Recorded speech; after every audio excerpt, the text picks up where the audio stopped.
Hello all SSLC-കാരുടെ ബയോളജിയിലുള്ള first chapter sensation and റെസ്പോൺസസിന്റെ റിവിഷൻ വീഡിയോ ആണ് നമ്മൾ എടുക്കുന്നത്. അപ്പോൾ റിവിഷൻ എന്ന് പറയുമ്പോൾ നമ്മൾ ഇതിനെ ഡീറ്റെയിൽ ആയിട്ട് പറയില്ല, ഒരു 3/4 മണിക്കൂറിൽ ഈ ചാപ്റ്റർ തീർക്കുന്നതാണ് ലക്ഷ്യം. അപ്പോൾ ഫാസ്റ്റ് ആയിട്ട് പറഞ്ഞു പോകും, വലിയ എക്സ്പ്ലനേഷൻസ് ഒന്നും ഉണ്ടാവില്ല, വലിയ റിപ്പീറ്റേഷൻസും ഉണ്ടാവില്ല. ഓക്കെ, അപ്പോൾ ഇത് പരീക്ഷ ഓറിയന്റഡ് ആയിട്ട് ജസ്റ്റ് ഓൾറെഡി പഠിച്ച സാധനം റിവൈസ് ചെയ്യുന്നത് മാത്രമേ ഉള്ളൂ. അപ്പോൾ സെൻസേഷൻ ആൻഡ് റെസ്പോൺസസിൽ നമുക്ക് എന്തൊക്കെ പഠിക്കാനുള്ളതെന്ന് വെച്ച് കഴിഞ്ഞാൽ ഫസ്റ്റ് സ്റ്റിമുലൈ എന്താണ് എന്നുള്ളതാണ് പഠിക്കാനുള്ളത്. അപ്പോൾ സ്റ്റിമുലൈ എന്ന് പറയുന്നത് എന്താണ്? ഏതൊരു നമ്മളിൽ റെസ്പോൺസ് ഉണ്ടാക്കുന്ന ഏതൊരു സാധനം, something which evokes responses in organism, അതിനെയാണ് നമ്മൾ എന്താ പറയുക സ്റ്റിമുലൈ എന്ന് പറയുന്നത്. നല്ല ബിരിയാണിയുടെ മണം വരുമ്പോഴത്തേക്കും നമുക്ക് ഒരു റെസ്പോൺസ് വരും, അല്ലെ, വായിൽ സലൈവ വരും. So that is A stimuli. അപ്പോൾ പല ടൈപ്പ് ഓഫ് സ്റ്റിമുലൈ ഉണ്ട്. എന്തൊക്കെ ടൈപ്പ് ഓഫ് സ്റ്റിമുലൈ ഉണ്ട്? ടേസ്റ്റ് ഉണ്ട്. അപ്പോൾ നാക്കിൽ വരുന്ന ടേസ്റ്റ്, സ്കിന്നിൽ വരുന്ന ടച്ച്, നല്ല സ്മെല്ല്, അതേപോലെ തന്നെ കേൾക്കുന്നത്, ഹിയർ കേൾക്കുന്നത്, എല്ലാം റെസ്പോൺസസ് ആണ്. ഓക്കെ, അപ്പൊ ഈ സ്റ്റിമുലൈ എന്ന് പറയുന്നത് നമ്മുടെ ചുറ്റുപാടിൽ നിന്ന് മാത്രമല്ല, 2 ടൈപ്പ് ഓഫ് സ്റ്റിമുലൈ ഉണ്ട്. എവിടെ നിന്നാണ് സ്റ്റിമുലൈ വരുന്നത് എന്നുള്ളതിനനുസരിച്ച് 2 ടൈപ്പ് ഓഫ് സ്റ്റിമുലൈ ഉണ്ട്. എന്തൊക്കെ ടൈപ്പ് ഓഫ് സ്റ്റിമുലൈ ആണ്? എക്സ്റ്റേണൽ സ്റ്റിമുലൈയും അതേപോലെ തന്നെ ഇന്റേണൽ സ്റ്റിമുലൈ എന്ന് പറഞ്ഞിട്ട് 2 ടൈപ്പ് ഓഫ് സ്റ്റിമുലൈ ഉണ്ട്.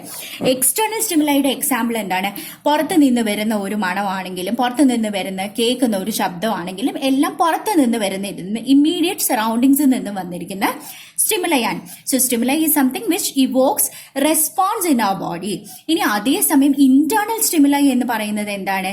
ഇന്റേണൽ സ്റ്റിമുലൈ എന്ന് പറഞ്ഞാൽ ഉള്ളിലെ വിശപ്പ്, ഹങ്കർ, തേഴ്സ്റ്റ് ഒക്കെ ഉള്ളിൽ നിന്നുള്ള സ്റ്റിമുലൈ ആണ്. Okay, hunger and thirst are examples of stimuli from inside the body. So ആ ഹങ്കർ വരുമ്പോഴത്തേക്കും നമ്മുടെ നാക്കില് ഈ പറയുന്ന നമ്മുടെ വയറില് എങ്ങനെ ഒന്നും ഇല്ലാത്ത അവസ്ഥ വരും. തേഴ്സ്റ്റ് വരുമ്പോഴത്തേക്കും നാക്കിൽ വെള്ളം ഇല്ലാത്ത അവസ്ഥ വരും. സോ ഇതെല്ലാം ഉള്ളിലത്തെ സ്റ്റിമുലൈ ആണ്. ഓക്കെ, അപ്പൊ പല ടൈപ്പ് ഓഫ് ഓർഗൻസ് ഉണ്ട്, സെൻസ് ഓർഗൻസ് ഉണ്ട്, through which we actually recognise stimuli. അപ്പൊ സെൻസ് ഓർഗൻസ് എന്ന് പറഞ്ഞു കഴിഞ്ഞാൽ ആരൊക്കെയാണ്? ടേസ്റ്റിന് വേണ്ടിയിട്ട് നാക്കുണ്ട്, ടങ് ഉണ്ട്, ടച്ചിന് വേണ്ടിയിട്ട് സ്കിൻ ഉണ്ട്, മണത്തിന് വേണ്ടിയിട്ട്, സ്മെല്ലിന് വേണ്ടിയിട്ട് നോസ് ഉണ്ട്, കേൾക്കാൻ വേണ്ടിയിട്ട് എന്താ പറയാ ഇയേഴ്സ് ഉണ്ട്. അങ്ങനെ പല ടൈപ്പ് ഓഫ്, കാണാൻ വേണ്ടിയിട്ട് കണ്ണുകളുണ്ട്. അങ്ങനെ 5 ടൈപ്പ് ഓഫ് സെൻസ് ഓർഗൻസ് ആണ് ബേസിക്കലി ഉള്ളത്. ആൻഡ് പല ടൈപ്പ് ഓഫ് എക്സ്റ്റേണൽ സ്റ്റിമുലൈസ് ഉണ്ട്. 5 ടൈപ്പ് ഓഫ് എക്സ്റ്റേണൽ സ്റ്റിമുലൈയും ഉണ്ട് എന്നുള്ളത് നമ്മൾ പറഞ്ഞു. ഇനി നമ്മൾ നോക്കിക്കഴിഞ്ഞാൽ ഈ സെൻസ് ഓർഗൻസ് എങ്ങനെയാ? അപ്പൊ നമ്മൾ how do we recognise stimuli? Using sense organs. അപ്പൊ സെൻസ് ഓർഗൻസിൽ എന്താണുള്ളത്? സെൻസ് ഓർഗൻസിൽ സ്പെഷ്യൽ ടൈപ്പ്, നമുക്കറിയാം നമ്മുടെ ശരീരം മുഴുവനും സെൽസ് വെച്ചിട്ടാണ് ഉണ്ടാക്കിയിരിക്കുന്നത്. അപ്പൊ സെൻസ് ഓർഗൻസിൽ സ്പെഷ്യൽ ടൈപ്പ് ഓഫ് സെല്ലുകൾ ഉണ്ട്. ഈ സ്പെഷ്യൽ ടൈപ്പ് ഓഫ് സെല്ലിന്റെ പ്രത്യേകത എന്താണെന്ന് അറിയാമോ? അതിന് ഈ സ്റ്റിമുലൈ റിസീവ് ചെയ്യാൻ പറ്റും. So there are specialised cells in the sense organs. എന്നിട്ട് ഇതിന് എന്ത് ചെയ്യാൻ പറ്റും? സെൻസ് ഓർഗൻസിലും ഉണ്ട്, അതേപോലെ ബാക്കി ശരീരത്തിന്റെ പല ഭാഗത്തും ഇങ്ങനെ സ്പെഷ്യലൈസ്ഡ് സെൽസ് ഉണ്ട്. എന്തിനു വേണ്ടിയിട്ടാ? അതിന് സ്റ്റിമുലൈ റിസീവ് ചെയ്യാൻ വേണ്ടിയിട്ട്. അപ്പൊ നമുക്കൊന്ന് സെൻസ് ഓർഗൻസിൽ മാത്രം പോരാ. അപ്പൊ വിശപ്പ് എന്നൊരു സംഭവം അറിയണമെങ്കിൽ ഉള്ളിൽ എവിടെയൊക്കെയോ ഈ സ്പെഷ്യലൈസ്ഡ് സെൽസ് വേണം, അല്ലെ, in order to receive the stimuli. അപ്പൊ നേരത്തെ പറഞ്ഞതുപോലെ what enables us to receive the stimuli? There are specialised cells. ഈ സ്പെഷ്യലൈസ്ഡ് സെൽസിന് ഒരു പേരുണ്ട്, അതാണ് റിസെപ്റ്റേഴ്സ്. റിസെപ്റ്റേഴ്സ് ആണ് സ്റ്റിമുലൈ റിസീവ് ചെയ്യുന്നത്. എന്തെങ്കിലും ഒരു സ്റ്റിമുലൈ വന്നു കഴിഞ്ഞാൽ അത് റിസീവ് ചെയ്യും, എന്നിട്ട് അതിന് ഇമ്പൾസ് ആക്കിയിട്ട് മാറ്റും. ഇമ്പൾസ് എന്ന് പറയുന്നത് എന്താണ്? ഇമ്പൾസ് എന്ന് പറയുന്നത് ഇലക്ട്രിക്കൽ സിഗ്നലുകളായിട്ട് മാറ്റും. ഈ ഇലക്ട്രിക്കൽ സിഗ്നൽസ്, അപ്പൊ കൈയിന്റെ ഇവിടെ ഒരു കുത്തുണ്ടെങ്കിൽ, അപ്പൊ കൈയിന്റെ ഇവിടെ ഒരു കുത്ത് കിട്ടുകയാണെന്നുണ്ടെങ്കിൽ ഇവിടെ ഒരു ഇലക്ട്രിക്കൽ സിഗ്നൽ ജനറേറ്റ് ആവും. ഈ ഇലക്ട്രിക്കൽ സിഗ്നൽ ആണ് ബ്രെയിൻ വരെ എത്തും. അപ്പൊ ഈ റിസെപ്റ്റേഴ്സ് എന്ത് ചെയ്യും? ഒരു സ്റ്റിമുലൈനെ ഇലക്ട്രിക്കൽ ഇമ്പൾസ് ആയിട്ട് കൺവേർട്ട് ചെയ്തിട്ട് ബ്രെയിൻ വരെ എത്തിക്കും. എന്നിട്ട് ബ്രെയിൻ അല്ലെങ്കിൽ സ്പൈനൽ കോഡാണ് ഒരു റെസ്പോൺസ്, കൈ മാറ്റണം, അല്ലാന്നുണ്ടെങ്കിൽ കയ്യിൽ എന്താ പറയാ ചൊറിയണം എന്നുള്ള റെസ്പോൺസ് ഇവോക്ക് ചെയ്യുന്നത്. അപ്പൊ ഇത് ആരാണ് അവിടം വരെ എത്തിക്കുന്നത്? ഈ മൊത്തം റെസ്പോൺസിനെ കൺട്രോൾ ചെയ്യുന്നതാണെങ്കിലും സ്റ്റിമുലൈനെ കൺട്രോൾ ചെയ്യുന്നതാണെങ്കിലും മസിൽസിന്റെ അടുത്തൊക്കെ ഇങ്ങനെ ആക്ഷൻ ചെയ്യണം എന്ന് പറയുന്നത്, എല്ലാ ആക്ഷൻസിനെ കൺട്രോൾ ചെയ്യുന്നതും കോർഡിനേറ്റ് ചെയ്യുന്നതും നെർവസ് സിസ്റ്റം ആണ്. ഓക്കെ, അപ്പൊ ഇത്രയും മനസ്സിലായല്ലോ. അപ്പൊ എന്തൊക്കെയാണ് സ്റ്റിമുലൈ എന്നും എങ്ങനെയാണ് റെസ്പോൺസ് ഇവോക്ക് ചെയ്യുന്നതെന്നും, സ്റ്റിമുലൈയുടെ എക്സാമ്പിൾസ് എന്താണ്, സെൻസ് ഓർഗൻസിന്റെ എക്സാമ്പിൾസ് എന്താണ്, അതേപോലെ റിസെപ്റ്റേഴ്സ് എന്താണെന്ന് നോക്കി. റിസെപ്റ്റേഴ്സ് തന്നെ ഇലക്ട്രിക്കൽ ഇമ്പൾസ് വഴിയാണ് ഒരു സ്റ്റിമുലൈ ബ്രെയിനിലേക്ക് എത്തിക്കുന്നത്. ബ്രെയിൻ ആണ് അൾട്ടിമേറ്റ്ലി ഒരു റെസ്പോൺസ് ജനറേറ്റ് ചെയ്യുന്നത്. ബ്രെയിൻ അല്ലെങ്കിൽ സ്പൈനൽ കോഡ് ആയിരിക്കും റെസ്പോൺസ് ജനറേറ്റ് ചെയ്യുന്നത്. ഇതെല്ലാം കൺട്രോൾ ചെയ്യുകയും കോർഡിനേറ്റ് ചെയ്യുകയും ചെയ്യുന്നത് നെർവസ് സിസ്റ്റം ആണ് എന്നുള്ളത് പറഞ്ഞു. എല്ലാവർക്കും അറിയാലോ അല്ലെ, ബ്രെയിൻ എന്ന് പറയുന്നത് പറയുന്നത് തലയുടെ ഭാഗത്താണ് ഉള്ളതെന്നും സ്പൈനൽ കോഡ് എന്ന് പറയുന്നത് നട്ടലിന്റെ ഭാഗത്താണ് ഉള്ളത്, നെർവ്സ് എന്ന് പറയുന്നത് ത്രൂ ഔട്ട് ദ ബോഡി ആണുള്ളത് എന്നുള്ളത് നമുക്കറിയാം. ഇനി നമുക്ക് പഠിക്കാൻ പോകുന്നത് എന്തൊക്കെയാണ്?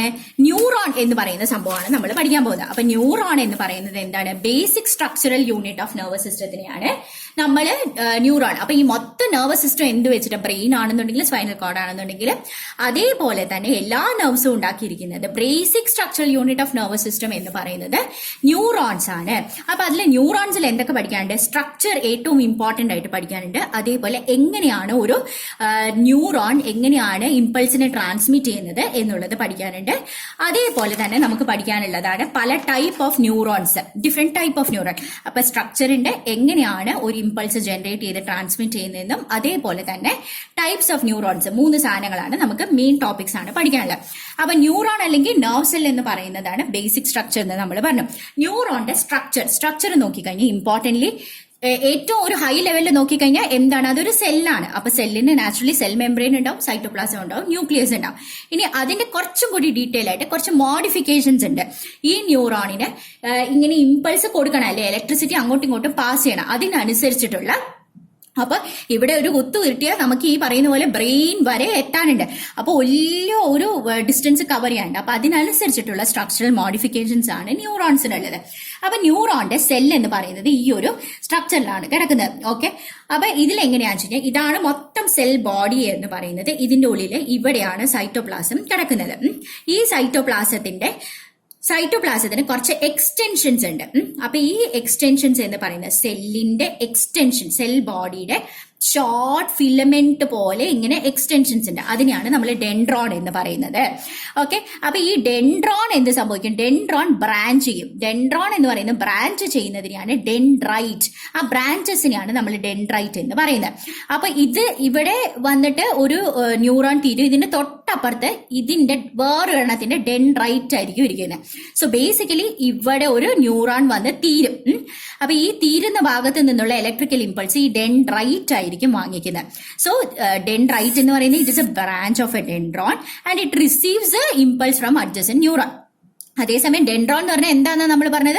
സെൽ ബോഡിയുടെ കുഞ്ഞു എക്സ്റ്റൻഷൻസിനെയാണ് നമ്മൾ എന്താന്നാ പറഞ്ഞത്? ഡെൻഡ്രോൺ എന്ന് പറയുന്നത്. ഇതിന്റെ പണി എന്താണെന്ന് അറിയാമോ? ഇവിടെ കിട്ടിയ ഇമ്പൾസിന്, അതായത് ഡെൻഡ്രൈറ്റിൽ കിട്ടിയ ഇമ്പൾസിനെ ഡെൻഡ്രോൺ വഴി സെൽ ബോഡിയിലേക്ക് കടത്തിവിടുന്നതാണ് ഡെൻഡ്രോണിന്റെ പണി. അപ്പൊ ഡെൻഡ്രൈറ്റിലെ ഇമ്പൾസ് വന്നു, ആ ഡെൻഡ്രൈറ്റിലെ ഇമ്പൾസ് ഡെൻഡ്രോൺ വഴി സെൽ ബോഡിയുടെ ഉള്ളിലേക്ക് വന്നു. അത് കഴിഞ്ഞിട്ട് പിന്നെ ആക്സോൺ എന്ന് പറയുന്നത് വലിയൊരു ഫിലമെന്റ് ആണ്, largest filament of the cell body ആണ്. ഇത് ഈ ഇമ്പൾസ് സെൽ ബോഡിയിൽ നിന്നും പുറത്തേക്ക്, it carries outside the cell body. Okay, ഇത് പുറത്തേക്ക് കൊണ്ടുപോകും. എന്നിട്ട് ഈ ആക്സോണും ഈ പറയുന്നത് പോലെ കുറെ ബ്രാഞ്ചസ് ഉണ്ട്. ഈ ബ്രാഞ്ചസിനെയാണ് ആക്സോണൈറ്റ് എന്ന് പറയുന്നത്. ഓക്കെ, ഇത് ഈ ബ്രാഞ്ചസ് പോയി നിൽക്കുന്നത് ഒരു കുഞ്ഞു നോബിലാണ്. ആ നോബ് എന്ന് പറയുന്നത് കുഞ്ഞു ബാഗ് പോലത്തെ ഒരു കുട്ടി നോബ്. അപ്പൊ carries impulses to the synaptic knob. അപ്പൊ ഈ ആക്സോണൈറ്റ് അൾട്ടിമേറ്റ്ലി ഇമ്പൾസിനെ സിനാപ്റ്റിക് നോബിൽ കൊണ്ട് എത്തിക്കും. ഇനി സിനാപ്റ്റിക് നോബ് എന്ന് പറയുന്നതോ ടിപ്പ് ഓഫ് ഓരോരോ ആക്സോണൈറ്റും പോയി തീരുന്നത് സിനാപ്റ്റിക് നോബിലാണ്. ഈ സിനാപ്റ്റിക് നോബിൽ കുറെ കെമിക്കൽസ് ഉണ്ട്. ഈ കെമിക്കൽസ് ആണ് അൾട്ടിമേറ്റ്ലി നമുക്ക് ഇമ്പൾസ് ട്രാൻസ്മിറ്റ് ചെയ്യാനായിട്ട് ഹെൽപ്പ് ചെയ്യുന്നത്. അപ്പൊ ഇതിന്റെ സിനാപ്റ്റിക് നോബിന്റെ ഉള്ളിലത്തെ കെമിക്കൽസിന്റെ പേരാണ് ന്യൂറോ ട്രാൻസ്മിറ്റേഴ്സ്. അപ്പൊ ഇമ്പൾസ് വരുമ്പോൾ ഈ സിനാപ്റ്റിക് നോബിൽ നിന്നും കുറെ ന്യൂറോ ട്രാൻസ്മിറ്റേഴ്സ് പുറത്തേക്ക് വരും. അത് ഇനി നമ്മൾ നോക്കാൻ പോകുന്നുണ്ട് എങ്ങനെയാണ് ഇത് വർക്ക് ചെയ്യുന്നത് എന്നുള്ളത്. ഇനി ഇതിന്റെ കൂടാതെ തന്നെ ഷ്വാൻ സെൽസ് എന്ന് പറഞ്ഞിട്ടുള്ള ഒരു സാധനം ആക്സോൺസിനെ എൻസർക്കിൾ ചെയ്യുന്നുണ്ട്. അപ്പോൾ ഈ ഷ്വാൻ സെൽസ് എന്ന് പറയുന്നത് 2 ടൈപ്പ് ഓഫ് ഷ്വാൻ സെൽസ് ഉണ്ട്. അത് നമ്മളിപ്പോ നോക്കാൻ പോകുന്നു. അപ്പൊ ബേസിക്കലി സ്ട്രക്ചർ എന്ന് പറയുന്നത് dendrite, dendron, Schwann cells, axon, axonite, synaptic knob, അങ്ങനെ 6 സാധനങ്ങളെ കുറിച്ചിട്ടാണ് നമ്മൾ ഇതിൽ പഠിച്ചിരിക്കുന്നത്. ഓക്കെ, അപ്പൊ ഇത്രയും സംഭവങ്ങൾ മനസ്സിലായല്ലോ. ഇനി ആക്സോൺസ് എന്ന് പറയുന്നുണ്ടല്ലോ, ചില ആക്സോൺസിൽ മയലിൻ, മിക്ക ആക്സോൺസിൽ, മോസ്റ്റ് ഓഫ് ദി ആക്സോൺസ്, ന്യൂറോൺസിലുള്ള ആക്സോൺസിൽ ഇങ്ങനെ മയലിൻ എന്ന് പറഞ്ഞിട്ട് ഒരു മെംബ്രെയിൻ വെച്ചിട്ട് കവേർഡ് ആയിരിക്കും. മയലിൻ എന്ന് പറയുന്ന മെംബ്രെയിൻ വെച്ചിട്ട് കവേർഡ് ആയിരിക്കും. അപ്പൊ ഈ മയലിൻ എന്ന് പറയുന്നത് ഉണ്ടല്ലോ, ലിപ്പിഡ് എന്ന് പറയുന്ന സംഭവം വെച്ചിട്ടാണ്, ഒരു ബയോമോളിക്യൂൾ വെച്ചിട്ടാണ് ഉണ്ടാക്കിയിരിക്കുന്നത്. ലിപ്പിഡ് എന്ന് പറയുന്നത് പ്രോട്ടീൻ പോലെ തന്നെ ലിപ്പിഡ് എന്ന് പറഞ്ഞിട്ട് വേറൊരു സാധനമുണ്ട്. അപ്പൊ മയലിൻ ഉണ്ടാക്കിയിരിക്കുന്നത് ലിപ്പിഡ്സ് വെച്ചിട്ടാണ്. അപ്പൊ ഇങ്ങനെ ഒരു വലിയ കവറിങ്ങിനെയാണ് നമ്മൾ മയലിൻ ഷീത്ത് എന്ന് പറയുന്നത്. So most of the neurons are encircled by myelin. ആ മയലിനെ മൊത്തത്തിൽ പറയുന്നതാണ് മയലിൻ ഷീത്ത്. ഇതിന് മൊത്തത്തിൽ പറയുന്നതാണ് മയലിൻ ഷീത്ത് എന്ന് പറയുന്നത്. അപ്പൊ മയലിൻ ഷീത്തിന് ഇത് കണ്ടോ, ഇതാണ് മയലിൻ ഷീത്ത്. ഇത് ഇത്രയും ഇങ്ങനെ എൻസർക്കിൾ ചെയ്തിട്ടുണ്ട്. അപ്പം മയലിൻ എന്ന് പറയുന്നത് എൻസർക്കിൾ ചെയ്തിട്ടുണ്ട്. ഇതിനെയാണ് മയലിൻ ഷീത്ത് എന്ന് പറയുന്നത്. അപ്പൊ മയലിൻ ഷീത്ത് തന്നെ ഈ പറയുന്ന പോലെ നെർവ്സിന് ഒരു ടൈപ്പ് ഓഫ് മയലിൻ ഷീത്തും, അതേപോലെ സ്പൈനൽ കോഡിലും ബ്രെയിനിലും ഉണ്ടാക്കിയിരിക്കുന്ന നെർവ്സിന് അവരെ വേറൊരു ടൈപ്പ് ഓഫ് മയലിൻ ഷീത്തും വെച്ചിട്ടാണ് ഉണ്ടാക്കിയിരിക്കുന്നത്. അപ്പൊ നെർവ്സ് എന്ന് പറയുന്നത് എന്താണ് അത് പറയണമല്ലോ. അപ്പൊ കുറേ, ഇത് ഒരു സെല്ല് മാത്രമാണ്. ഇങ്ങനെ കുറേ ആക്സോൺസ്, കുറേ സാധനങ്ങളുടെ ആക്സോൺസ് ചേർന്ന് ഒരു ബണ്ടിൽ ഉണ്ടാവേ, അതിനെയാണ് നമ്മൾ നെർവ് എന്ന് പറയുന്നത്. അപ്പൊ നെർവ് എന്ന് പറയുന്നത് എന്താണ്? ഒരു ഗ്രൂപ്പ് ഓഫ് ആക്സോൺസ്, ന്യൂറോൺസ് അല്ല മറിച്ച് ആക്സോൺസിന്റെ ഒരു ഗ്രൂപ്പിനെയാണ് നമ്മൾ നെർവ് എന്ന് പറയുന്നത്. അപ്പൊ നെർവ്സിന്റെ മയലിൻ ഷീത്ത്, നെർവ്സിന്റെ മയലിൻ ഷീത്ത് ആര് വെച്ചിട്ടാണ് ഉണ്ടാക്കിയേക്കണേ? ഷ്വാൻ സെൽസ് എന്ന് പറയുന്ന പ്രത്യേകതരം സെൽസ് വെച്ചിട്ടാണ് ഉണ്ടാക്കിയിരിക്കുന്നത്. അതേസമയം ബ്രെയിനിന്റെയും സ്പൈനൽ കോഡിന്റെയും മയലിൻ ഷീത്ത് ആര് വെച്ചിട്ടാണ് ഉണ്ടാക്കിയിരിക്കുന്നത്? വേറെ type of cells which is known as oligodendrocyte എന്ന് പറയുന്ന സെല്ല് വെച്ചിട്ടാണ് ഉണ്ടാക്കിയിരിക്കുന്നത്. നെർവ്സിന്റേത് ഷ്വാൻ സെല്ലും സ്പൈനൽ കോഡിന്റേതും ബ്രെയിനിന്റേതും ഒളിഗോഡെൻഡ്രോസൈറ്റ് എന്ന് പറയുന്നത് വെച്ചിട്ടാണ് ഉണ്ടാക്കിയിരിക്കുന്നത്. അപ്പൊ ഈ മയലിൻ ഷീത്തിന് ഒരു പ്രത്യേകതയുണ്ട്, നല്ല ഷൈനി ആയിട്ട് വൈറ്റ് കളറായിട്ടുണ്ടാവും. നമ്മൾ പറഞ്ഞ എല്ലാ ആക്സോണിലും ഈ പറയുന്ന പോലെ മൈലിൻ ഷീത്ത് ഉണ്ടാവണമെന്നില്ല. അപ്പൊ ബ്രെയിനിലും സ്പൈനൽ കോഡിലും ചില ഭാഗത്ത് മൈലിൻ ഷീത്ത് ഉള്ള നെർവ് സെൽസ് ആയിരിക്കും, അതേസമയം ചില ഭാഗത്ത് മൈലിൻ ഷീത്ത് ഇല്ലാത്ത സംഭവമായിരിക്കും. അപ്പൊ മൈലിൻ ഷീത്ത് ഉണ്ടെങ്കിൽ നാച്ചുറലി നല്ല വൈറ്റ് കളറിലായിരിക്കും ആ പാർട്ട് ഓഫ് ദ ബ്രെയിൻ അല്ലെങ്കിൽ സ്പൈനൽ കോഡ് കാണുന്നത്. ഇനി അപ്പൊ അതിനെ അങ്ങനെ വൈറ്റ് കളറിൽ കാണുന്നത് കൊണ്ട് അതിനെ വൈറ്റ് മാറ്റർ എന്നാണ് പറയുന്നത്. അതേസമയം നോൺ മൈലിനേറ്റഡ്, മൈലിൻ ഇല്ലാത്ത നെർവ് സെൽസ് വെച്ചിട്ടാണ് ഉണ്ടാക്കുന്നത് എന്നുണ്ടെങ്കിൽ നമ്മൾ അവിടെ വൈറ്റ് കളർ ഉണ്ടാവില്ല, മറിച്ച് ഗ്രേ മാറ്റർ എന്നായിരിക്കും പറയുന്നത്. ഗ്രേ കളറിലായിരിക്കും ആ ഭാഗങ്ങളെ കാണുന്നത്. ഇനി മൈലിൻ ഷീത്തിന്റെ ഫംഗ്ഷൻസ് എന്താണ്? മൈലിൻ ഷീത്തിന്റെ ഫംഗ്ഷൻസ് എന്ന് പറയുന്നത് നാച്ചുറലി അത് ഈ പറയുന്ന പോലെ ഒരു ഇൻസുലേറ്റർ, പ്രൊട്ടക്ഷൻ ഓഫ് കോഴ്സ് ഉണ്ടാവും. ആക്സോൺസിനെ ഒരു പുറത്തു നിന്നുള്ള ഷോക്കിൽ നിന്നും അത് പ്രൊട്ടക്ട് ചെയ്യും. മാത്രല്ല അതിന്റെ വേറെ പ്രത്യേകത എന്താ? ഭക്ഷണം കൊടുക്കും അല്ലെ, നമ്മുടെ ന്യൂട്രിയൻസ് ആൻഡ് ഓക്സിജൻ, ആക്സോണിന് ന്യൂട്രിയൻസും ഓക്സിജനും കൊടുക്കുന്ന പണിയുണ്ട്. അതേപോലെ അതിൽ ഇമ്പൾസ് വരും അല്ലെ, ഇവിടെ നിന്ന് ഇമ്പൾസ് വരുമ്പോൾ ഈ ഇമ്പൾസിനെ ആക്സിലറേറ്റ് ചെയ്ത് വിടുന്ന പണിയും കൂടിയിട്ട് ഇതിനുണ്ട്. അതേപോലെ പുറത്തുനിന്ന് പ്രൊട്ടക്ഷൻ, അതൊരു ഇലക്ട്രിക്കൽ ഇൻസുലേറ്റർ ആയിട്ട് ആക്ട് ചെയ്യും. പുറത്തു നിന്നും ഉള്ളിലെ കറണ്ട് പുറത്തേക്ക് പോകാനോ പുറത്തിന്റെ കറണ്ട് ഉള്ളിലേക്ക് വരാതെ ആയിട്ട് നമ്മൾ കോപ്പർ വയർ വെച്ചേക്കുന്ന പോലെ ഇത് അങ്ങ് ഇൻസുലേറ്റർ ആയിട്ട് ആക്ട് ചെയ്യും. അപ്പൊ എത്ര പണികളുണ്ട്? ന്യൂട്രിയൻസും ഓക്സിജനും കൊടുക്കും, ഭക്ഷണം കൊടുക്കും, പിന്നെ വരുന്ന ഇമ്പൾസിനെ ആക്സിലറേറ്റ് ചെയ്യും, അതേപോലെ പുറത്തു നിന്ന് ഇലക്ട്രിക്കൽ ഇൻസുലേറ്റർ ആയിട്ട് ആക്ട് ചെയ്യും, അതേപോലെ എക്സ്റ്റേണൽ ഷോക്സിൽ നിന്നും ആക്സോൺസിനെ പ്രൊട്ടക്ട് ചെയ്യും. അങ്ങനെ 4 ഫംഗ്ഷൻസ് ആണ് ബേസിക്കലി മയലിൻ ഷീത്തിനുള്ളത്. ഓക്കെ, അപ്പൊ ഇത്രയും മനസ്സിലായല്ലോ. ഇനി അപ്പൊ എന്തൊക്കെയാണ് ഇതുവരെ പഠിച്ചത്? നമ്മൾ സ്ട്രക്ചർ മാത്രമാണ് പഠിച്ചത്. സ്ട്രക്ചറിൽ ഡെൻഡ്രൈറ്റ്, ഡെൻഡ്രോണ്, അതേപോലെ ആക്സോണിന്റെ കാര്യം, ആക്സോണൈറ്റിന്റെ കാര്യം, സിനാപ്റ്റിക് നോബിന്റെ കാര്യം പറഞ്ഞു. അത് കഴിഞ്ഞിട്ട് മയലിൻ ഷീത്തിന്റെ കാര്യം പറഞ്ഞു. മയലിൻ ഷീത്ത് തന്നെ 2 ടൈപ്പ് ഓഫ് സെൽസ് വെച്ചിട്ട് ഉണ്ടാക്കിയിരിക്കുന്നതിന്റെ കാര്യം പറഞ്ഞു. അപ്പൊ മൈലിൻ ഷീത്തിന്റെ പ്രത്യേകത വൈറ്റ് കളർ ആണെന്നും, അപ്പൊ ചില ഭാഗങ്ങൾ of the brain white matter ആയിട്ടും ചില ഭാഗങ്ങൾ of the brain grey matter ആയിട്ടും കാണുന്നതിന്റെ കാര്യം പറഞ്ഞു. അതിന്റെ 4 ഫംഗ്ഷൻസിന്റെ കാര്യം പറഞ്ഞു. ഇനി എങ്ങനെ ഇമ്പൾസ് ജനറേറ്റ് ചെയ്യുന്നത്? ഇമ്പൾസ് എന്ന് പറഞ്ഞാൽ സാധാരണ നമ്മുടെ നെർവ്സിന്റെ ഒരു ന്യൂറോണിന്റെ സെൽ ബോഡി എന്ന് പറയുന്നുണ്ടല്ലോ. ഇപ്പൊ ഇങ്ങനെയാണ് സെൽ ബോഡി കിടക്കുന്നുണ്ടെങ്കിൽ ഈ സെല്ലിന്റെ പുറത്ത് മുഴുവനും ഇവിടെ പുറത്ത് മുഴുവനും ഇതേപോലെയാണ്. പുറത്ത് പോസിറ്റീവ് റെസ്റ്റിംഗ് ആയിട്ടുള്ള ഒരു ന്യൂറോണാണ്. ഒരു ഇമ്പൾസും ഇല്ലെങ്കിൽ റെസ്റ്റിംഗ് ന്യൂറോൺ സ്റ്റേറ്റിലാണെങ്കിൽ പുറത്ത് പ്ലസും ഉള്ളില് മൈനസും ആയിരിക്കും. ഓക്കെ, പുറത്ത് മുഴുവനും പോസിറ്റീവ് ചാർജും. അപ്പൊ ഇവിടെയൊക്കെ ഈ സെല്ല് ഉണ്ടാക്കിയിരിക്കുന്ന സെൽ മെംബ്രെയിൻ എന്ന് പറയുന്ന പ്ലാസ്മ മെംബ്രെയിൻ ആണല്ലോ. സെല്ലിന്റെ ഔട്ടർ ലെയറിനെയാണ് സെൽ മെംബ്രെയിൻ എന്ന് പറയുന്നത്. അതിനെ നമ്മൾ പ്ലാസ്മ മെംബ്രെയിൻ എന്ന് പറയും. ഈ പ്ലാസ്മ മെംബ്രെയിന്റെ ഔട്ട് സൈഡ് എന്ന് പറയുന്നത് പോസിറ്റീവ് ചാർജ് ആണ്, ഇന്നർ സൈഡ് എന്ന് പറയുന്നത് നെഗറ്റീവ് ചാർജ് ആണ്. അപ്പൊ ഒരു സ്റ്റിമുലയും ഇല്ലെങ്കിൽ പുറത്ത് പോസിറ്റീവ്, ഉള്ളില് നെഗറ്റീവ് ചാർജ്. അതെന്തുകൊണ്ടാണ്? ചില അയോൺസിന്റെ ഡിസ്ട്രിബ്യൂഷൻ K+, അതേപോലെ Na+ അയോൺസിന്റെ, പൊട്ടാഷ്യം അയോൺ, സോഡിയം അയോൺസിന്റെ ഒക്കെ ഡിസ്ട്രിബ്യൂഷന്റെ പ്രത്യേകതകളാണ് അത്. അപ്പൊ അതിന്റെ ഡിസ്ട്രിബ്യൂഷൻ വെച്ചിട്ടാണ് റെസ്റ്റിംഗ് സ്റ്റേറ്റിൽ, അതായത് ഒരു സ്റ്റിമുലയും ഇല്ലാത്ത സ്റ്റേറ്റിൽ പ്ലാസ്മ മെംബ്രെയിന്റെ പുറത്ത് പോസിറ്റീവ്, ഉള്ളിൽ നെഗറ്റീവ് ആയിട്ട് വരുന്നത്. ഇനി അഥവാ ഒരു സ്റ്റിമുലൈ വരുമ്പോൾ ഇവിടത്തെ പ്ലസ് മൈനസും അങ്ങ് താറുമാറാവും. ആ സ്റ്റിമുലൈ വരുന്ന സ്ഥലത്ത് പുറത്ത് നെഗറ്റീവ് ആവും, ഉള്ളില് പോസിറ്റീവായിട്ട് മാറും. ഓക്കെ, ആ ടെമ്പററി ആയിട്ടുള്ള ഒരു ചേഞ്ച് ആണ്. സ്റ്റിമുലസ് വരുന്ന സ്ഥലത്ത് വന്ന് പതിക്കുന്ന ഈ കുത്തുന്ന സ്ഥലത്ത് എന്ത് സംഭവിക്കും? ഈ കുത്തുന്ന സ്ഥലത്ത് പുറത്ത് നെഗറ്റീവും അതേപോലെ ഉള്ളില് പോസിറ്റീവായിട്ട് മാറും. അപ്പൊ ഇത് ഭയങ്കര ടെമ്പററി ആയിട്ടുള്ള ചേഞ്ച് ആണ്. ഉടനെ തന്നെ അത് റിസ്റ്റോർ ആവും. പക്ഷെ ഇവിടെ നെഗറ്റീവ് ആവുമ്പോഴത്തേക്കും എന്ത് സംഭവിക്കും? It displaces the charge from the other side. അപ്പൊ ഇവിടെ നെഗറ്റീവ് എന്നുള്ളത് റിസ്റ്റോർ ആവുന്ന എങ്ങനെയാ? ഈ പോസിറ്റീവ് തിരിച്ചു വന്നിട്ടാണ്. അപ്പൊ ബേസിക്കലി ഇവിടത്തെ പോസിറ്റീവ് മാറി ഇവിടെ വരും, തിരിച്ചു വരും. പക്ഷെ ഇവിടത്തെ നെഗറ്റീവ് ഇങ്ങോട്ടേക്ക് ട്രാൻസ്മിറ്റ് ആവും. കണ്ടോ, ഇങ്ങോട്ടേക്ക് ട്രാൻസ്മിറ്റ് ആയിക്കൊണ്ട് വരും. അപ്പൊ ബേസിക്കലി ഈ ഇമ്പൾസ്, ഈ മൈനസ് എന്ന് പറയുന്ന സാധനം ഇങ്ങോട്ടേക്ക് ട്രാൻസ്മിറ്റ് ആയിക്കൊണ്ടിരിക്കും, ഇവിടത്തെ പോസിറ്റീവ് ഇങ്ങോട്ടേക്ക് ട്രാൻസ്മിറ്റ് ആയിക്കൊണ്ടിരിക്കും. അങ്ങനെയാണ് സ്റ്റിമുലസ് ഇങ്ങോട്ടേക്ക് ട്രാവൽ ചെയ്യുന്നത്. മനസ്സിലായല്ലോ? സോ ഒരു സ്റ്റിമുലേഷൻ വരുമ്പോഴത്തേക്കും ആ അയോൺസിന്റെ ഡിസ്ട്രിബ്യൂഷൻ, അതായത് പുറത്ത് പോസിറ്റീവ് ഉള്ളിൽ നെഗറ്റീവ് എന്ന് പറയുന്ന സംഭവം ഉണ്ടല്ലോ, അത് ഡിസ്റ്റർബ്ഡ് ആയിട്ട് എന്ത് സംഭവിക്കും? ഉള്ളിലത്തെ സർഫസ് പോസിറ്റീവ് ആവും, പുറത്തെ സർഫസ് നെഗറ്റീവ് ആവും. ഇതൊരു മൊമെന്ററി ചേഞ്ച് മാത്രമാണ്. പക്ഷെ ഈ മൊമെന്ററി ചേഞ്ച് തൊട്ട് അടുത്ത പാർട്സിനെ സ്റ്റിമുലേറ്റ് ചെയ്യിപ്പിച്ചിട്ട് സെയിം ചേഞ്ച് അവിടെയും ഒക്കർ ചെയ്യിപ്പിക്കും.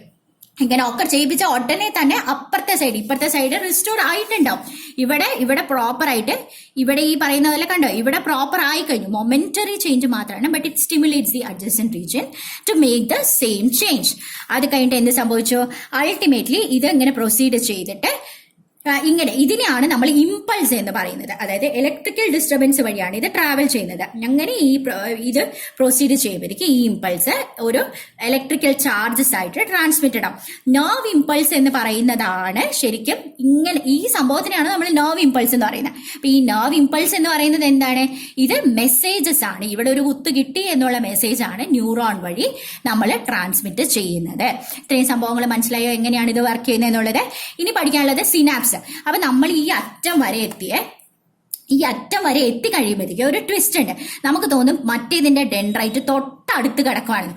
പക്ഷേ അവിടെ തൊട്ടടുത്തല്ല കിടക്കുന്നത്. ഈ സിനാപ്റ്റിക് നോബ് കഴിഞ്ഞിട്ട് അടുത്തതിന്റെ ഡെൻഡ്രൈറ്റ്, ഐഡിയലി ഡെൻഡ്രൈറ്റ്സ് എല്ലാം ഉണ്ടാവേണ്ടതാണ്. നമുക്ക് തോന്നും ഇവർ തമ്മിൽ ലിങ്ക് ഉണ്ടെന്ന്. ഇല്ല, ഇവർ തമ്മിൽ ഒരു ഗ്യാപ്പാണ് കിടക്കുന്നത്.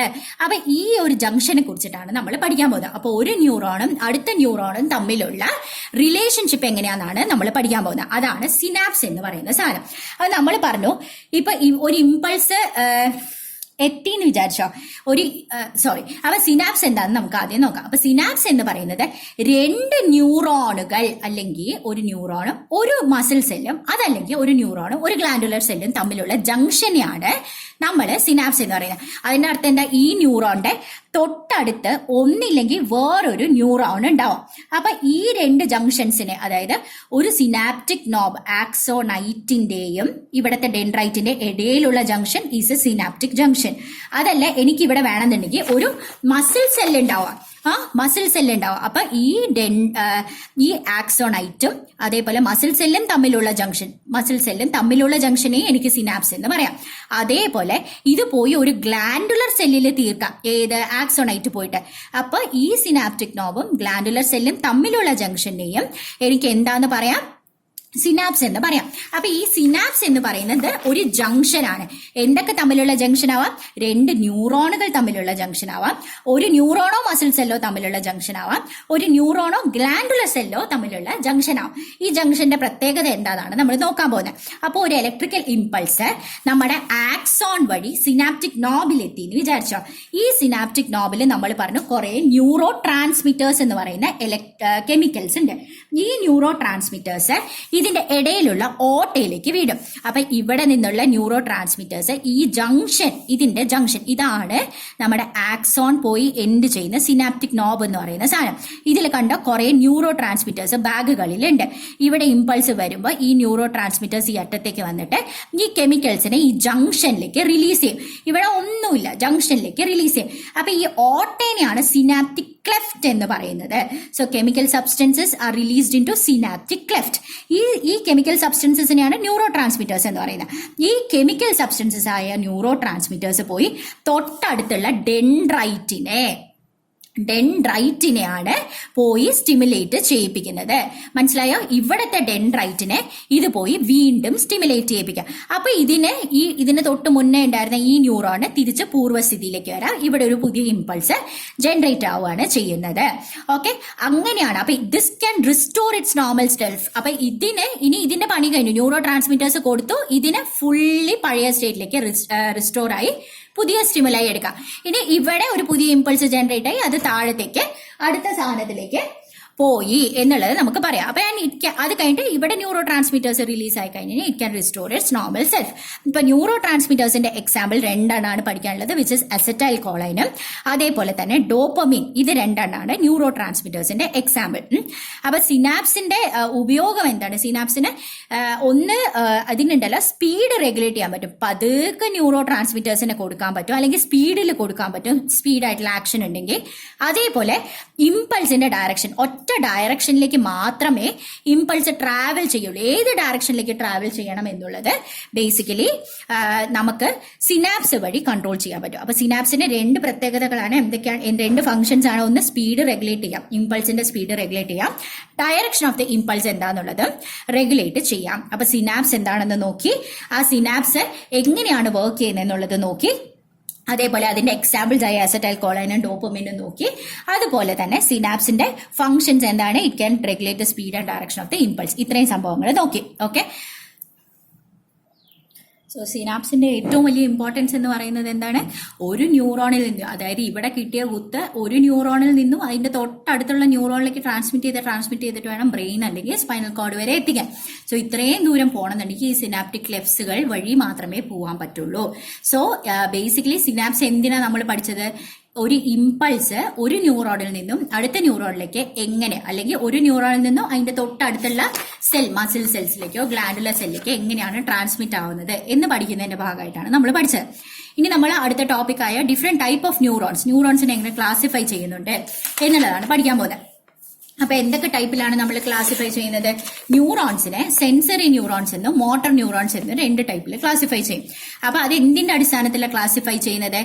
ഏത് ഡയറക്ഷനിലാണ് ഇമ്പൾസ് ട്രാൻസ്മിറ്റ് ആവുന്നത് എന്നുള്ളതിന്റെ അടിസ്ഥാനത്തിലാണ്. അപ്പൊ സെൻസറി ന്യൂറോൺ എന്ന് പറഞ്ഞാൽ to brain cells and spinal cord, അതായത് ശരീരത്തിന്റെ ഏത് ഭാഗത്തിൽ നിന്നും തിരിച്ച് ബ്രെയിനിലേക്കോ സ്പൈനൽ കോഡിലേക്കോ തിരിച്ചു കൊണ്ടുപോകുന്ന ന്യൂറോൺസിനെ, അതായത് ബ്രെയിനിലേക്കും സ്പൈനൽ കോഡിലേക്കും കൊണ്ടുപോകുന്നതിനെയാണ് സെൻസറി ന്യൂറോൺസ് എന്ന് പറയുന്നത്. അതേസമയം മോട്ടോർ ന്യൂറോൺസ് എന്ന് പറഞ്ഞു കഴിഞ്ഞാൽ എന്താണ്? ബ്രെയിനിൽ നിന്നും സ്പൈനൽ കോഡിൽ നിന്നും ശരീരത്തിന്റെ പല ഭാഗത്തേക്കും മെസ്സേജ് എത്തിക്കുന്നത്. അതാണ് മോട്ടോർ ന്യൂറോൺ, അതായത് from brain and spinal cord to other parts of the body. Okay, from ഇതില് എം ഉണ്ട്, അതേപോലെ ഫ്രമിലും എം ഉണ്ട്. ബ്രെയിൻ ആൻഡ് സ്പൈനൽ കോഡിൽ നിന്നും പല ഭാഗത്തേക്കും എത്തിക്കുന്നതിനെയാണ് മോട്ടോർ ന്യൂറോൺസ് എന്ന് പറയുന്നതിന്റെ പണി. ഓക്കെ, അതേസമയം സെൻസറി എന്ന് പറഞ്ഞു കഴിഞ്ഞാൽ എന്താണ്? To brain and spinal cord, from different parts of the body to brain and spinal cord എത്തിക്കുന്നതാണ് സെൻസറി ന്യൂറോൺസ് എന്ന് പറയുന്നത്. അപ്പൊ ന്യൂറോൺ എന്താന്ന് കഴിഞ്ഞു. അതായത് ന്യൂറോൺ എന്ന് പറയുന്നത് ഏറ്റവും ചെറിയ ഭാഗം ഓഫ് ദ നെർവ് ആണ്. അതെങ്ങനെയാണ് വർക്ക് ചെയ്യുന്നത് എന്നുള്ളത് കഴിഞ്ഞു. ഇനി ന്യൂറോണിന്റെ ഒരു കൂട്ടത്തിനെയാണ് നമ്മൾ നേരത്തെ പറഞ്ഞു, നെർവ്സിന്റെ ഒരു ഡെഫിനിഷൻ ഓടിച്ച് പറഞ്ഞ് നോക്കിപ്പോയി അല്ലെ. അപ്പൊ ന്യൂറോണിലെ ആക്സോൺ എന്ന് പറയുന്ന സാധനമുണ്ട്. ഈ ആക്സോൺസിന്റെ ഗ്രൂപ്പിനെയാണ് നെർവ്സ് എന്ന് പറയുന്നത്. Group of axons or nerve fibres ആണ് നമ്മൾ നെർവ്സ് എന്ന് പറയുന്നത്. അപ്പൊ ഈ ഗ്രൂപ്പ് ഓഫ് ആക്സോൺസ് ഇങ്ങനെ ഒറ്റയ്ക്കാണോ നിൽക്കുന്നത്? അല്ല, മറിച്ച് അവരെ എല്ലാവരെയും കൂടി എൻസർക്കിൾ ചെയ്യുന്ന ഒരു കണക്റ്റീവ് ആയിട്ടുള്ള ടിഷ്യൂ ഉണ്ട്.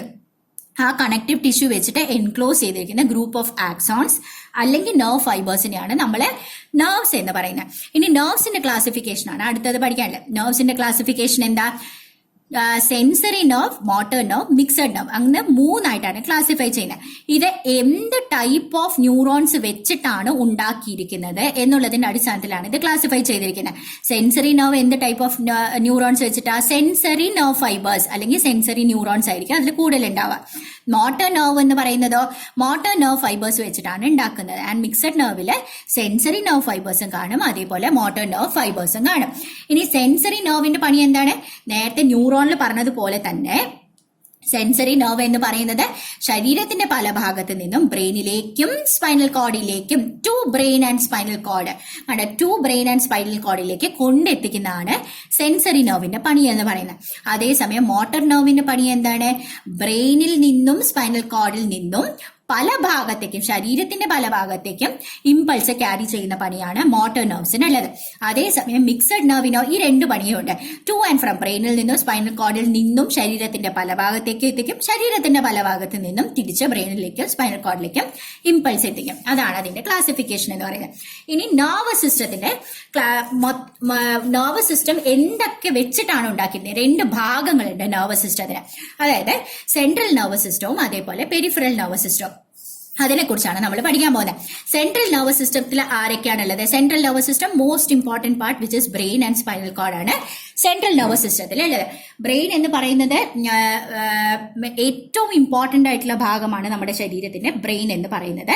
അതേപോലെ spinal cord is also part of central nervous system. അതേപോലെ സെൻട്രൽ നെർവസ് സിസ്റ്റം ഉണ്ട്, പെരിഫറൽ നെർവസ് സിസ്റ്റം ഉണ്ട്. സെൻട്രൽ നെർവസ് സിസ്റ്റത്തിലെ രണ്ട് പേര് ബ്രെയിനും സ്പൈനൽ കോർഡ്.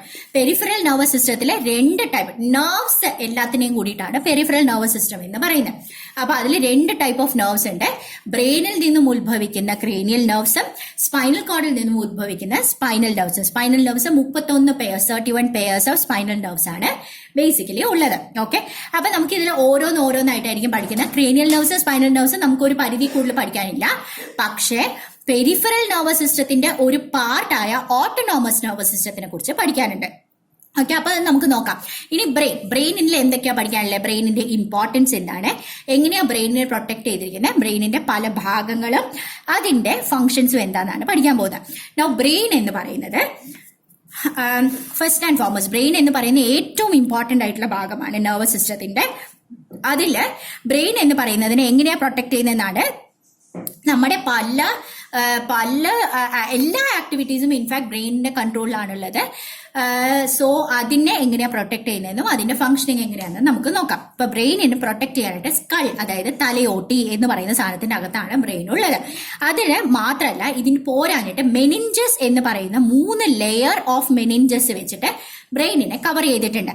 അപ്പൊ അതേപോലെ തന്നെ ഈ മെനിഞ്ചസിന്റെ ലെയേഴ്സിന്റെ ഉള്ളിൽ ഇന്നർ മെംബ്രെയിൻസിന്റെ ഉള്ളിൽ ഒരു ഫ്ലൂയിഡ് ഉണ്ട്, സെറിബ്രോ സ്പൈനൽ ഫ്ലൂയിഡ് എന്ന് പറയുന്ന ഫ്ലൂയിഡും ഉണ്ട്.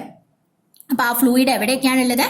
ഇന്നർ മെംബ്രെയിൻസ്, മെനിഞ്ചസിന്റെ ഉള്ളിലത്തെ മെംബ്രെയിൻസിന്റെ ഇടയിൽ, അതേപോലെ തന്നെ ബ്രെയിനിന്റെ വെൻട്രിക്കിൾസിന്റെ ഇടയിൽ, ബ്രെയിനിന്റെ ഇടകളിലുമായിട്ട് ആണ് ഈ സെറിബ്രോ സ്പൈനൽ ഫ്ലൂയിഡ് എന്ന് പറയുന്ന സാധനം ഉള്ളത്. അങ്ങനെ ഈ 3 സാധനങ്ങൾ ഇതൊരു ഷോക്ക് അബ്സോർബർ ആയിട്ടും പ്രൊട്ടക്ഷന് വേണ്ടിയിട്ടും ഹെൽപ്പ് ചെയ്യുന്ന സംഭവമാണ് ഈ 3 സാധനങ്ങളും. സ്കള്ളും അതേപോലെ 3 ലെയേർഡ് മെനിഞ്ചസിന്റെ ഇന്നർ മെംബ്രെയിൻസിന്റെ ഉള്ളിലുള്ളതും അതേപോലെ വെൻട്രിക്കിൾസിന്റെ ഉള്ളിലുള്ളതുമായ സെറിബ്രോ സ്പൈനൽ ഫ്ലൂയിഡ്, 3 സാധനങ്ങൾ വെച്ചിട്ടാണ് പ്രൊട്ടക്ഷൻ ഉള്ളത്. ഇനി എങ്ങനെയാ ബ്രെയിനിന് ന്യൂട്രീഷൻ കിട്ടുന്നത്? സെറിബ്രോ സ്പൈനൽ ഫ്ലൂയിഡ് ആണ് ബ്രെയിനിന് ആവശ്യമുള്ള ന്യൂട്രീഷനും. ബ്ലഡും ഓഫ് കോഴ്സ് ഉണ്ട്. കൂട്ടത്തില് സെറിബ്രോ സ്പൈനൽ ഫ്ലൂയിഡ് ന്യൂട്രിയൻസും ഓക്സിജനും ഒക്കെ ബ്രെയിനിന് കൊടുക്കുകയും ചെയ്യും. സെറിബ്രോ സ്പൈനൽ ഫ്ലൂയിഡ് എങ്ങനെയാണോ ഉണ്ടാവുന്നത്? ബ്ലഡിൽ നിന്നും ഉണ്ടാവും. ബ്ലഡിൽ തന്നെ റീഅബ്സോർബ് ആയിട്ട് വരികയും ചെയ്യും, തിരിച്ച് റീഅബ്സോർബ് ആയിട്ട് വരികയും ചെയ്യും. സെറിബ്രോ സ്പൈനൽ ഫ്ലൂയിഡിന്റെ പണി എന്തൊക്കെയാണ്? ന്യൂട്രിയൻസും ഓക്സിജനും കൊടുക്കും. അതേപോലെ തന്നെ ബ്രെയിനിന്റെ പ്രഷർ എങ്ങനെയാണ് ബ്രെയിനിൽ വെച്ചാൽ ഒരു പരിധി കൂടുതൽ പ്രഷർ കൂടാനോ കുറയാനോ പാടില്ല, അല്ലെ? അപ്പൊ ഈ പണിയും നമ്മുടെ സെറിബ്രോ സ്പൈനൽ ഫ്ലൂയിഡ് കൊടുക്കും. അപ്പൊ ന്യൂട്രിയൻസും ഓക്സിജനും കൊടുക്കും. ബ്രെയിനിന്റെ ഉള്ളിലത്തെ പ്രഷർ റെഗുലേറ്റ് ചെയ്യാനായിട്ട് ഹെൽപ്പ് ചെയ്യും. അതേപോലെ തന്നെ ബ്രെയിനിന്റെ പ്രൊട്ടക്ഷന് വേണ്ടിയിട്ട് നമ്മുടെ സെറിബ്രോ സ്പൈനൽ ഫ്ലൂയിഡ് ഹെൽപ്പ് ചെയ്യും. അങ്ങനെ 3 പണികളാണുള്ളത്. സെറിബ്രോ സ്പൈനൽ ഫ്ലൂയിഡ് ഉണ്ടാവുന്നത് ബ്ലഡിൽ നിന്നാണ്, അത് തിരിച്ച് ബ്ലഡിലേക്ക് തന്നെ പോവുകയും ചെയ്യും. ഇത്രയും സംഭവം മനസ്സിലായോ? അപ്പൊ എങ്ങനെയാണ് പ്രൊട്ടക്ഷൻ, എങ്ങനെയാണ് ന്യൂട്രീഷൻ എന്ന് നോക്കി. ഇനി നമുക്ക് പഠിക്കാനുള്ളത് പാർട്സ് ഓഫ് ദ ബ്രെയിൻ ആണ്. പാർട്സ് ഓഫ് ദ ബ്രെയിനിൽ എന്തൊക്കെയാണുള്ളത്? ഏറ്റവും വലിയ പാർട്ട് എന്നപ്പോ നമുക്ക് എത്ര പാർട്സ് പഠിക്കാനുണ്ട്? 5 പാർട്സ് ആണ് പഠിക്കാനുള്ളത്. ഏറ്റവും വലിയ ഭാഗമാണ് സെറിബ്രം എന്ന് പറയുന്നത്. ലാർജസ്റ്റ് പാർട്ട് സെറിബ്രം, അത് കഴിഞ്ഞിട്ട് അതിന്റെ സെക്കൻഡ് ലാർജസ്റ്റ് പാർട്ട് സെറിബെല്ലം, അതിന്റെ ഏറ്റവും താഴത്തത് മെഡുല്ല ഒബ്ലോങ്കാറ്റ, അതേപോലെ തന്നെ തലാമസ് എന്നുള്ളതും തലാമസിന്റെ താഴെയുള്ള ഹൈപ്പോ തലാമസും ഉണ്ട്. ഓക്കെ, തലാമസ് എന്ന് പറയുന്ന സെറിബ്രത്തിന്റെ താഴെ ആണ് സ്ഥിതി ചെയ്യുന്നത്. അപ്പൊ ഏറ്റവും ലാർജസ്റ്റ് പാർട്ട് സെറിബ്രമാണ്, സെക്കൻഡ് ലാർജസ്റ്റ് പാർട്ട് സെറിബെല്ലമാണ്. മെഡുല്ല ഒബ്ലോങ്കാറ്റ എന്ന് പറയുന്നത് റോഡ് ഷേപ്ഡ് ആയിട്ടുള്ള സാധനമാണ്. ഓക്കെ, സെറിബ്രത്തിന്റെ താഴെ ലൊക്കേറ്റ് ആവുന്നത്. സെറിബ്രത്തിന്റെ താഴെ ആൻഡ് സെറിബെല്ലത്തിന്റെ അടുത്തുമാണ് മെഡുല്ല ഒബ്ലോങ്കാറ്റ ഉള്ളത്. സെറിബ്രത്തിന്റെ താഴെയും സെറിബെല്ലത്തിന്റെ അടുത്തുമാണ്, കണ്ടോ ടെക്സ്റ്റിലും അതേപോലെ തന്നെയാണ് തന്നിരിക്കുന്നത്. ഓക്കെ, സെറിബെല്ലത്തിന്റെ അടുത്തുമാണ് മെഡുല്ല ഒബ്ലോങ്കാറ്റ തന്നിരിക്കുന്നത്. ഓക്കെ, ഇനി തലാമസ് എന്ന് പറയുന്നത് സെറിബ്രത്തിന്റെ താഴെ ലൊക്കേറ്റഡ്, ഇപ്പുറത്തെ സൈഡിൽ തന്നെയാണ്, സെറിബ്രത്തിന്റെ താഴെയാണ് തലാമസ് ലൊക്കേറ്റ് ചെയ്യുന്നത്. ഹൈപ്പോ തലാമസ് എന്ന് പറയുന്നത് തലാമസിന്റെ തൊട്ട് താഴെയാണ് ഹൈപ്പോ തലാമസ് ലൊക്കേറ്റ് ചെയ്തിരിക്കുന്നത്. ഇനി നമുക്ക് നോക്കാം, സെറിബ്രം എന്ന് പറയുന്നതിൽ കുറേ ഇങ്ങനെ ഫിഷേഴ്സും ഫോൾസും ഉണ്ട്, ഇങ്ങനെ മടക്കുകളുണ്ട്, ഫിഷേഴ്സും ഇടകളും അതേപോലെ തന്നെ മടക്കുകളും ഉണ്ട്, ഫിഷേഴ്സും ഫോൾസും ഉണ്ട്. അപ്പൊ സെറിബ്രത്തിന്റെ പ്രത്യേകത എന്ന് പറഞ്ഞാൽ പുറത്ത് ഗ്രേ കളറും പുറത്തെ ഭാഗം സെറിബ്രത്തിന്റെ ഔട്ടർ പോർഷനെയാണ് നമ്മൾ കോർട്ടെക്സ് എന്ന് പറയുന്നത്. അപ്പൊ ആ കോർട്ടെക്സ് എന്ന് പറയുന്നത് ഗ്രേ കളറും ഇന്നർ പാർട്ട് എന്ന് പറയുന്നത് cortex, inner part medulla, outside part is cortex and inner part is medulla. അപ്പൊ ഇതിന്റെ കോർട്ടെക്സ് എന്ന് പറയുന്നത് ഗ്രേ കളറും ഇന്നർ പാർട്ടായ മെഡുല എന്ന് പറയുന്നത് വൈറ്റ് കളറുമാണ് ഉള്ളത്. അപ്പൊ എങ്ങനെയാ ഗ്രേ കളർ വന്നത്? നോൺ മയലിനേറ്റഡ് നെർവ് സെൽസ് വെച്ചിട്ടാണ് ഉണ്ടാക്കിയിരിക്കുന്നത്. അതേസമയം മെഡുല എന്ന് പറയുന്നത് മയലിനേറ്റഡ് നല്ല white colour, Shiny white colour ഉണ്ടാവും. അപ്പൊ അതാണ് അതിന്റെ പ്രത്യേകത, സെറിബ്രത്തിന്റെ പ്രത്യേകത എന്ന് പറയുന്നത്. ഓക്കെ, ഇനി സെറിബെല്ലം എങ്ങനെയാ? അപ്പൊ നമ്മൾ സെറിബ്രത്തിന് എങ്ങനെയാ പറയുന്നത്? ന്യൂമറസ് ഫിഷേഴ്സും ഫോൾസും ഉണ്ടെന്ന്. സെറിബെല്ലം എന്ന് പറയുന്നത് എവിടെയാണെന്ന് പറഞ്ഞത്? സെക്കൻഡ് ലാർജസ്റ്റ് പോർഷൻ ആണെന്ന് പറഞ്ഞു. സെറിബ്രത്തിന്റെ കൂടെ തന്നെ സെറിബ്രത്തിന്റെ പുറകിലാണ് ഈ സംഭവം ഉണ്ടാവുന്നത്. രണ്ട് ഫ്ലാപ്പുകളായിട്ടാണുള്ളത്, രണ്ട് ഫ്ലാപ്സ് ആയിട്ടാണ് സെറിബെല്ലം ഉള്ളത് എന്നുള്ളതും പറഞ്ഞു. ഓക്കെ, ഇതിലും ഈ പറയുന്ന പോലെ കുറെ ഫിഷേഴ്സും ഗ്രൂവ്സും ഒക്കെ ഉണ്ട്, മടക്കുകൾ ഇങ്ങനെ മടക്കി വെച്ചിരിക്കുന്ന ഗ്രൂവ്സ്, അങ്ങനത്തെ ഒക്കെ സംഭവങ്ങളൊക്കെ ഉണ്ട്. ഓക്കെ, ഇനി അതേസമയം മെഡുല ഒബ്ലോങ്കേറ്റ എന്ന് പറയുന്നത് റോഡ് ഷേപ്ഡ് ആണ്, സെറിബ്രത്തിന്റെ താഴെയാണ്, സെറിബെല്ലത്തിന്റെ അടുത്താണ് എന്ന് പറഞ്ഞു. തലാമസ് എന്ന് പറയുന്നത് എന്താണ്? സെറിബ്രത്തിന്റെ താഴെയാണെന്ന് പറഞ്ഞു. അതിനെ കുറിച്ചിട്ട് ഇനി നമ്മൾ നോക്കാൻ പാടില്ല. ഹൈപ്പോ തലാമസ് എന്ന് പറയുന്നത് തലാമസിന്റെ തൊട്ടു താഴെയാണ് ഉള്ളത് എന്നുള്ളത് പറഞ്ഞു.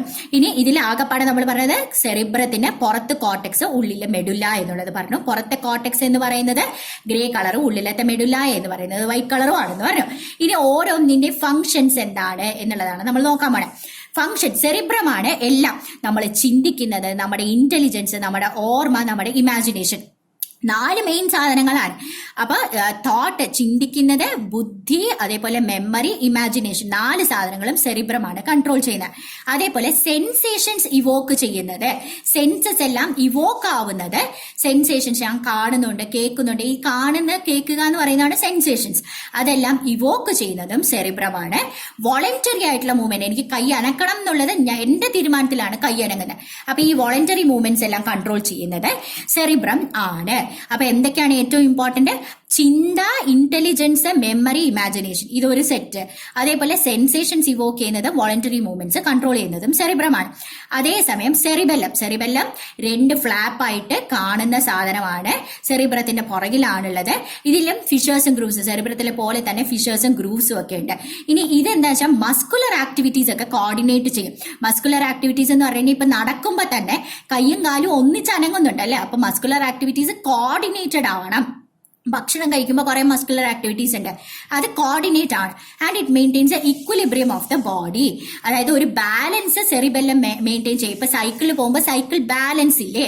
അപ്പൊ നടക്കുമ്പോൾ ഇപ്പൊ സെറിബെല്ലത്തിന്റെ പ്രശ്നം കാരണം ഈ പറയുന്നത് പോലെ സെറിബെല്ലം എഫക്റ്റഡ്, കള്ളൊക്കെ കുടിക്കുമ്പോഴത്തേക്കും സെറിബെല്ലത്തിലേക്കുള്ള ഇമ്പൾസ് എഫക്റ്റഡ് ആവും. അപ്പോഴാണ് നമുക്ക് ബാലൻസ് പോകുന്നത്.